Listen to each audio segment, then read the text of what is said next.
Another form of the verb that we look at is something called the te form of the verb. And we often abbreviate it as a verb with a little te, just like this.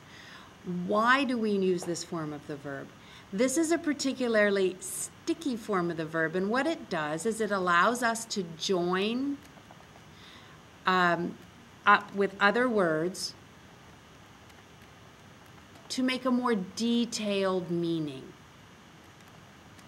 So tabemasu is just eat, but what if I wanted please eat, or I'm eating and doing something? I can't use the must form to do that. So I need a joining form of the verb, if I may, something that can reach out, and as you see, it's got this te, join up and grab onto another word to make a more detailed meaning. So how do we make the te form? I'm actually going to start by talking about group 2 and group 3 because they are very easy to do in the te form. All you do is take the mus off the end of a verb and add te. Simple as that. Even we have mimas, mite. Shimas, group 3, shite. Tabemas, tabete. Into its joining form. Now it's ready to go and join with another word to make a more detailed or different kind of meaning.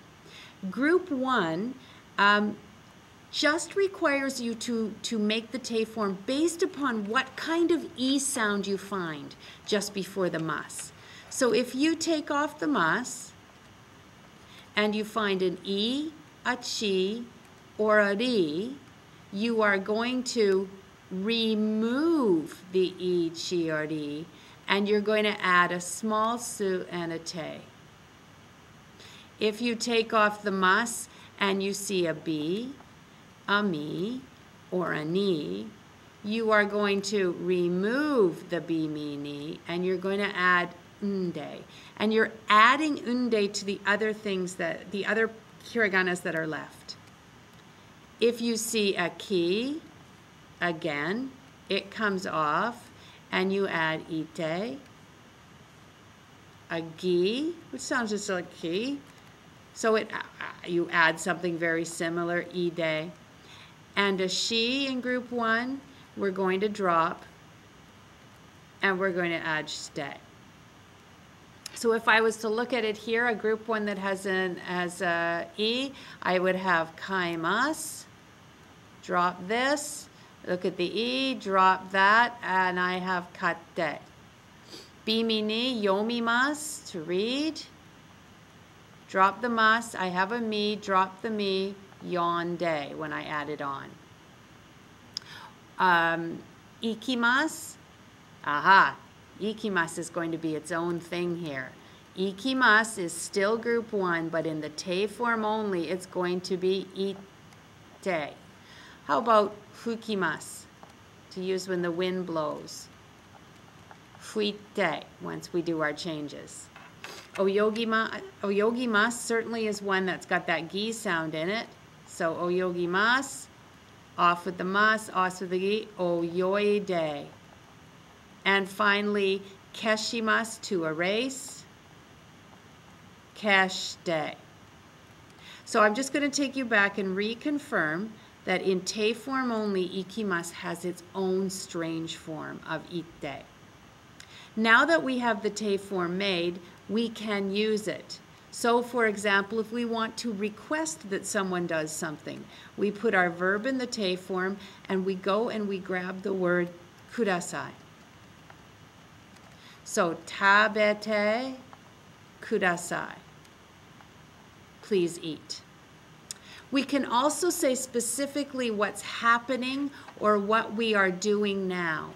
And to do that, into the te form again, and we grab the word imas. So tabete imas. I am eating. We can also use this to join sentences together. Up until we first look at te form, we have no ability to join sentences together. So we can't say I eat and I do something. This allows you to do this. So I may be eating pizza, o tabete, and now it's in te form. It can grab another sentence. So maybe terebi o mimasu. I eat pizza and I watch TV. Have a good look at the end of this, the mimasu. I can change that mimasu to be anything I want. For example, miteimasu. And if I change it to miteimasu, I am watching, then everything in this becomes watching.